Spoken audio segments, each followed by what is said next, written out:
Hello, everyone. Welcome to the Reflections and Real Talk podcast. I know you guys are probably used to this just being audio, but we decided to try a new format out, and I want to know what you guys think. So today we're going to have a special guest who's well aware to the podcast, and I could actually see her smile. Her name is Diana.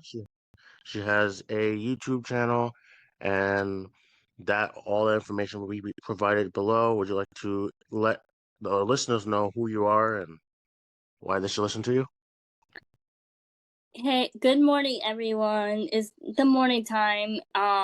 Like Andre said, I am Diana. I am visually impaired. I do have a YouTube channel that will be in our description, which I wrote, right? That's correct. She definitely did write her YouTube description. Actually, it's our podcast description. Yes, but we use it for both platforms. And this one is based on regular pets. What's the difference between regular pets and guide dogs? Yes, that's a very important topic because there are differences between regular pets and guide dogs. For instance, if you guys don't know, especially from other countries, there are many tools that blind and visually impaired people use to help make their lives easier. They have mobility canes or white canes, sometimes they're called, and those are meant to show blind and visually impaired people where they are and orient them to their environment. So when they use their mobility cane, they're feeling the ground beneath them to know where they are. So some people may be on cement, some people may be on a sidewalk, a road, and so that's what they use. Or a Another puddle. tool, yeah, or a puddle, or they'll find out the other way by putting their cane through a puddle and getting wet a little bit, which happened to me a couple of times, and which I always find hilarious. That's why I like rainy days. Um, Another tool that they can use is something called a guide dog. A guide dog is basically a dog that has been trained since birth to be able to work with people with low vision or blindness. They've they've been trained at an early age to help people. So for the most part, many blind and visually impaired people, you have guide dogs as another resource or tool to help them. So the difference is with a guide dog, you have more control over where you're able to go. All you have to do is give the dog certain commands, and by doing the dog doing those commands, it helps the blind and visually impaired person out. So, for instance, you can't tell a cane to do its business. And by the way, not to shout her out or anything, but Diana actually taught me this command earlier today called "Do your business." And so with that plan, you can actually, with that phrase, you can actually have the dog do what it needs to do. You can't do that with a cane. A cane can't communicate with you. A cane can't bark at you. A cane can't do its business. But okay, a dog can. The with a guide can. I'm sorry to cut you off. The purpose of I'm gonna give you guys a couple commands that dog users use. There is forward, straight, like forward, right, and left. That's all they get. And then turn around as well. But with a cane, you can't do that because it's the wrist that's doing the actual work. So you get like the added movement with the dog. The dog can also help people cross the street. So the dog will not bring a blind or visually impaired person across the street because it's afraid for its safety as well as yours. So having an extra pair of eyes is actually very, very good, especially for people who are not comfortable just using a cane. Guide dogs are also good because at the end of the day, when they're not working, they can turn into a man or woman's best friend. So they could turn into like regular dogs. You can play fetch with it, you can exercise with it, and it just becomes a regular part of the family. But imagine having a tool an animal that is your best friend that can not only help you when times to help you, but can also be that companion or that best friend that you had when you're no longer working. So you're having the best of both worlds. You're having an easier time getting around your environment and keeping you safe. And you also have those times where you just want a pet or something with you, so that way it's like a human relationship kind of. It's like having that worker who can help you, but also having fun, and that's And what they're life is your about. eyes too. So imagine having something like that, and a way to get a guide dog for many blind or impaired people. Talk to your O&M instructor. Which Let them means know. is orientational mobility. Oh yes, actually, Diana's more proficient in that area compared to me, so she can provide you listeners with information about that area. Okay, orientation mobility teacher will give you a cane. Like they'll measure your height. They'll ask you how tall you are. For me, I'm 4'11", so they decided to give me a 52. So that is better for me because I'm short. Don't judge me for that. But with a guide dog, there's one command that if you feel is safe and your guide dog feels is not safe, they will not go. That's called disobedient. They will not let you go. They will not allow you to cross the street. So imagine that, everyone. Imagine having a tool that not only can help you get to your environment, but also knows how to keep you safe. So You with tell the dog what to do, not the other way around. but at the same time, like the dog will actually judge a situation and determine for you and itself whether an area is safe to go through or not. This is important because a cane won't do that for you. A cane, you have to trust your own abilities. And in a lot of cases, a lot of people do not fully trust their abilities. So it's beneficial for them to have dogs because the dogs will, it's like an added layer of security. So also, guide dogs are also good for, being that shoulder to cry on. Like there are a lot of people who have their pets for emotional support, and having a dog That's around. called a um that is called emotional support animal. So, so they have that, but guide dogs can also take the place of that as well, like especially when it's not on harness. If So, they're not if they actually retire, that's what they yep, can become. yep. So also another thing, when a dog is on harness, that means it's working. So that Do not means touch. not don't disturb it whatsoever. Because Ask the owner. if you do, that can confuse the dog. The dog's working and needs to focus on what it's doing. You can ask the owner, can you pet the dog? And the owner can say either yes or no. When a dog is off harness, the dog knows that it's no longer Playtime. working and you can treat it like a regular dog.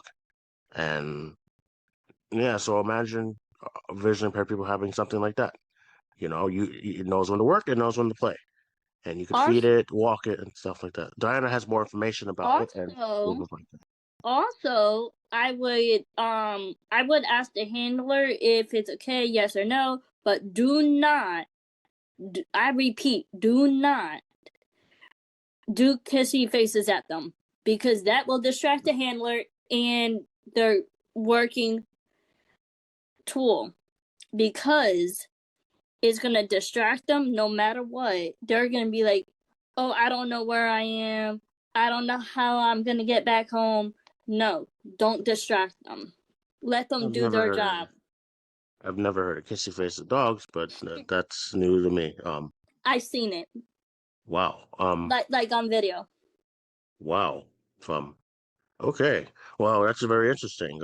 Yeah, no kissy face of dogs. People should keep their kissy faces to whenever they feel the need to use it. But yeah, when a dog's working, you don't want to distract it, and because that dog working could be a life or death situation for their owners, Their because handler. at the end of the day, the dog's job is to make sure the owner and the dog get to and from their location safe and sound. It's from point A to point B. And in order to do that, they need their full attention. So I definitely encourage and highly recommend to visually impaired people or blind people who are just curious about a guide dog, if they want to get more information, to contact their local guide dog agency, and they could also look it up online. Also, for people who are blind and visually impaired, there are resources that have access to information. So if you have BARD, for anybody who's in New Jersey, there's a library service called NLS BARD. And And if you that's guys don't know for what that is, Talking Books in Trenton. Talking Book and Braille Library. And if you guys And don't know that's what it in is, Trenton. it's a free library service that allows blind and visually impaired people to buy and download, well, not buy, but to get books for free. And there are a bunch of Especially different for books their on that. college textbooks. Some books If are. it's available. And so there are many different resources. So as if you guys want to hear more about that, you can listen to the podcast, which I'll link in here down below after. But the point is this: there are a bunch of resources out there, and it's best to research your pet or research whatever you're getting before you get it. That way you have a better idea as to how you'll take care of it, and best to keep you and it safe, because you don't want to just get a guide dog with no experience. So that's why they have guide dog trainings classes, which I will be attending, happily admitting to you guys. I will be attending, and I will get my guide dog by the And that will be encouragement August 5th, correct? which will be from the encouragement of people around me, including Diana herself. I'm going to shout her out a lot in these podcasts, because this podcast wouldn't be what it is without her And support I am the and co-host of encouragement. them. And And so, part founder, to be yeah, exact. so as you guys can tell, she has a very, very extensive resume. She does a heck of a lot, and is going to continue to flourish and get better each year, because she's always good at putting herself out there. She is a very outgoing person, and if you ever need any help with anything, she's always there to help you. I don't mean to put on this cloud on you, but I'm going to Also, shout you out on this podcast. So. no, it's fine. Also, I would link my channel and your channel down, and we can list a couple List, okay. schools listed in. That's a good idea as well. Yeah, let us know what area in New Jersey that you are, so we can look up the schools near you, and then we can comment that down below, and then we can also find their number and their email, and we can send that out to you in the comments. It's definitely going to help a lot of you, and that's going to be a big resource on your part, because we'll be helping you guys list those details. And hopefully that encourages And you this guys is to free. continue. This whole thing is free, so hopefully that encourages you guys to continue to keep listening and to our content or watching our content. Also call whatever school that you're interested in that's in your area, and ask them like what's like. Could they come down to visit, like get the bearings of the school, so they know like for before their start date. But Andre, you went down there, right? I have. To the school that you're going to, which is near me actually. And you spoke to them, they told you like different things, right?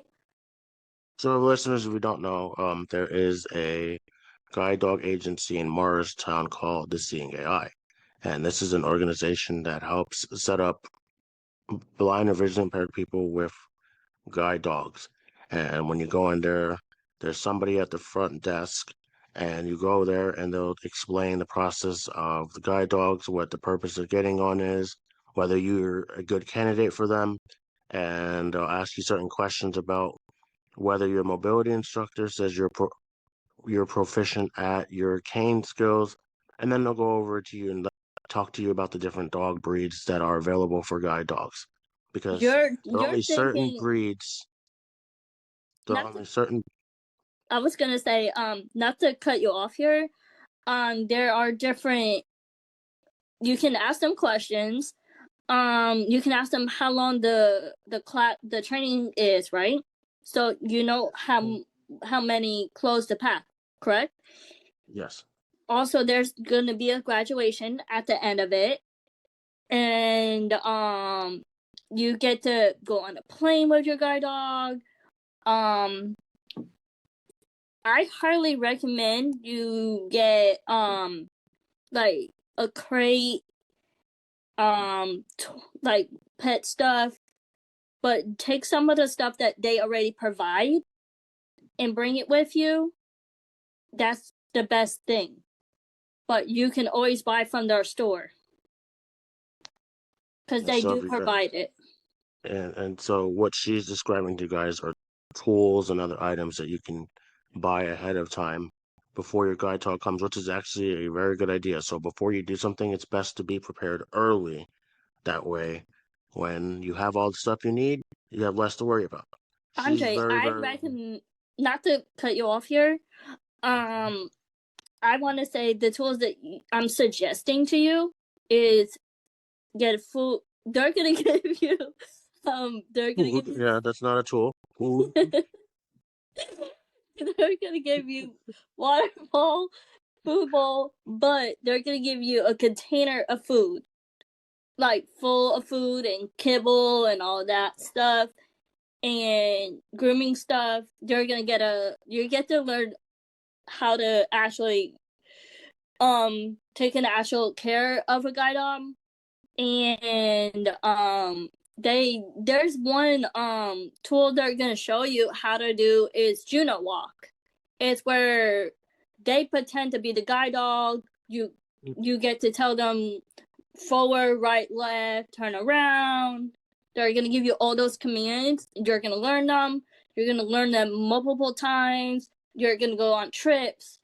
These are the things that I suggest to do and look up before you go. Also, like, I would suggest you get a container on wheels that's high, that you can only reach and your guide dog can't reach, is a food container with a lid and a scoop.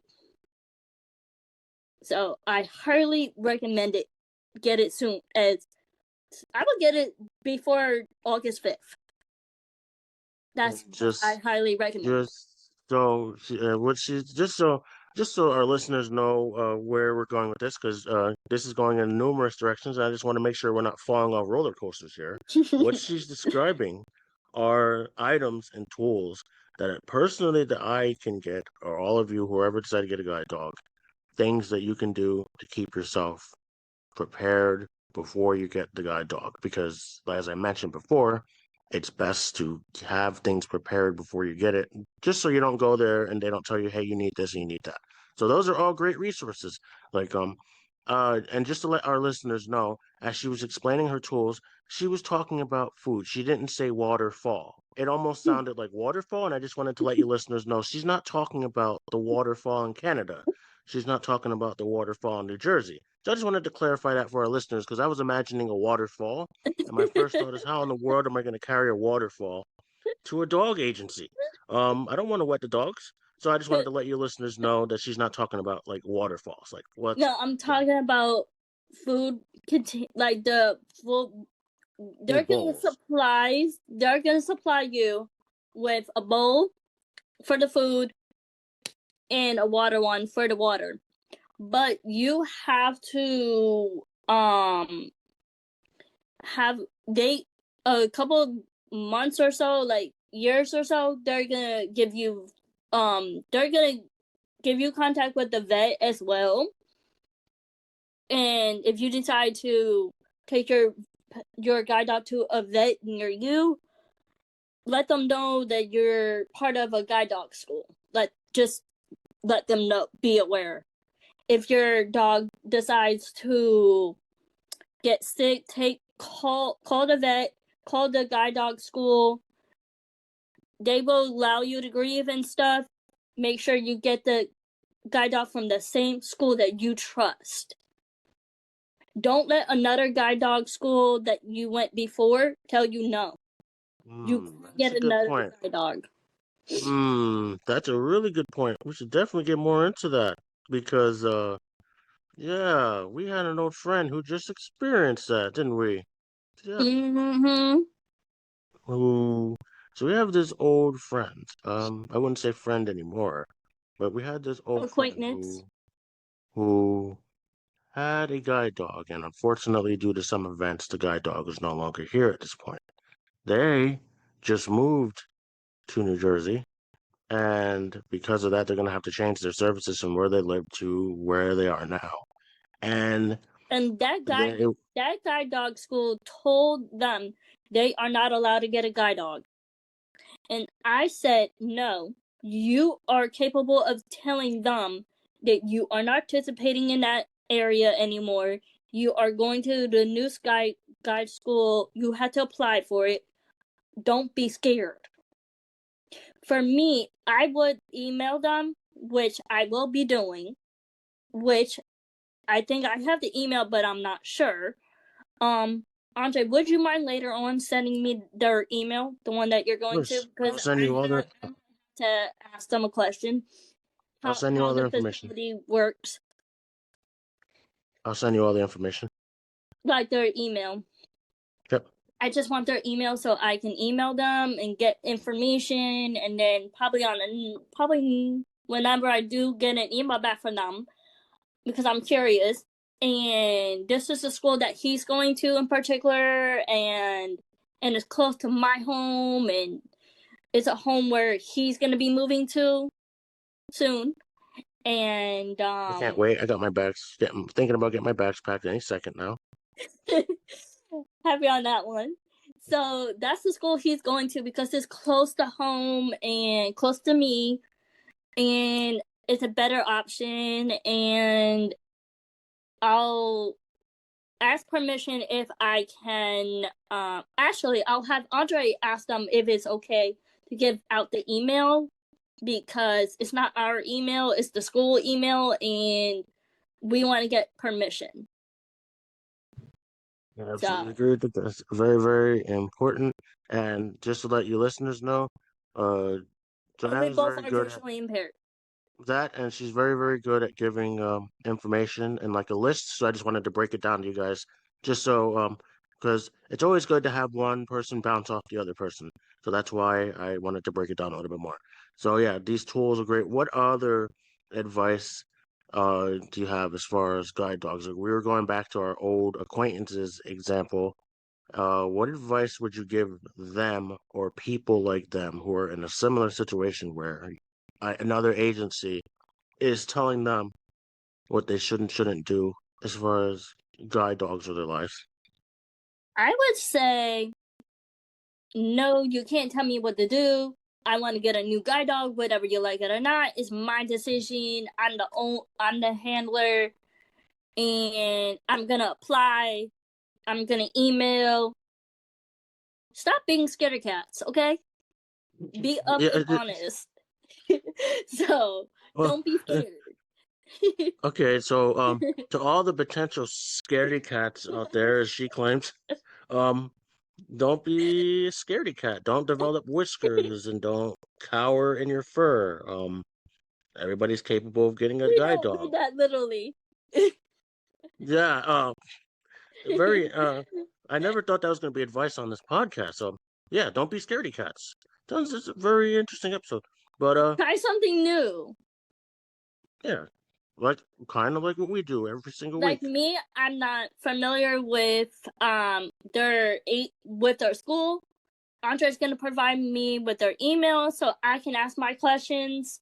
I'm gonna make sure I have a list of questions and ready to go. So later on we can find some questions that I can ask them in the email. So, what questions would you ask them in the email? One, how long you guys been open? How long have you been? What kind of dogs do you breed? Like for guide dogs, how do they what steps do they need to do in order to be a guide dog? Like that sort of stuff.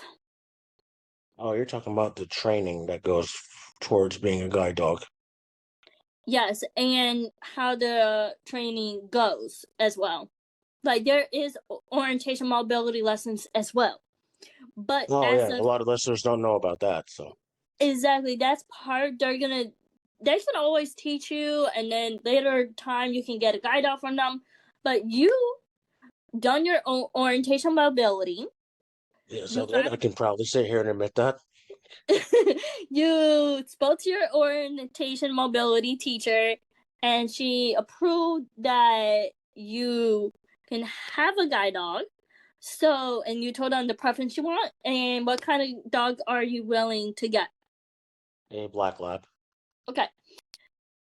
Let me know what other, there are other kinds, but let me know when you do get there and you see the dogs.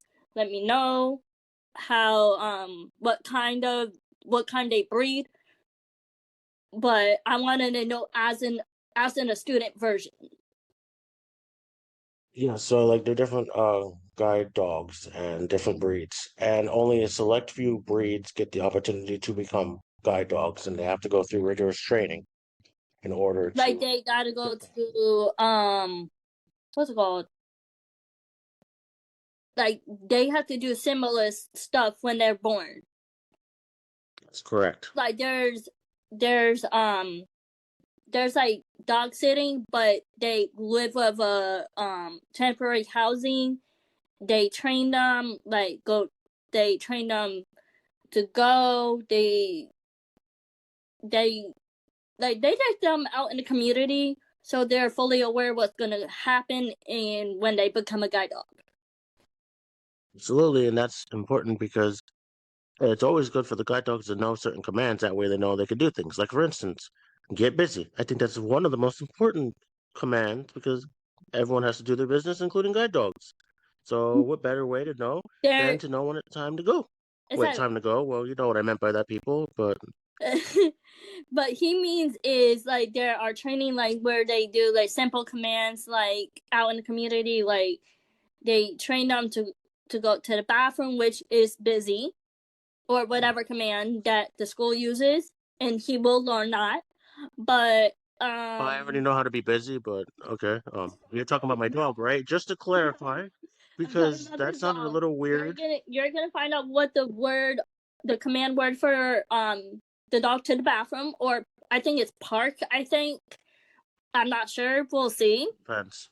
because you're gonna be a student. Did they say how long you're gonna be there for? To be About exact. one portion is 2 weeks, and let you know more as you go progress. Okay. When you find out more, when you get there, let me know that you're there. Well, you can text me on the way there and stuff. And when you have free time and stuff with your puppy, let me see the puppy. Do Yep. but they won't allow you. We'll call it puppy, but we will not announce. They won't allow you to announce it until you guys are home. Yep, that's correct. So I am looking forward to seeing your puppy, which I'm going to call it puppy. That's its name until you finally get the actual name and find out what the letter and what it means, the birthday, and all that jazz. And isn't that the best part? It's going to be called Puppy, and then when we get the official name, I'll definitely let it know for all you listeners and watchers now or viewers, because um, I definitely am enjoying this format of the podcast, the video podcast. Which is I new think, for us for the first time. and so we should get like a lot more listeners. I know you guys are probably wondering, what name is it? What name is it? What is it? What is it? What is it? We will let you definitely let you know all those details going forward. And Diana, since I wanted to give you a little, I wanted to ask you another question when it comes to the visually impaired. What other tools are available for the visually impaired as we conclude this episode and provide the information? I just want to educate our younger listeners as well. iPhones, if you have an iPhone. Yeah, that was her flashing her iPhone. I didn't expect that. It was like a bop it splashing iPhone. Okay, I have the iPhone 14 in blue, 128 GB, but you can buy more storage.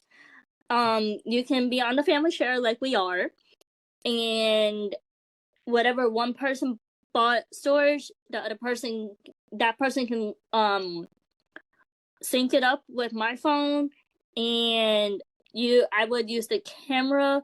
I would use Siri, large print, keep it on bold, You can do voiceover, but I choose not to. But I know it's there because Apple makes the best accessibility ever.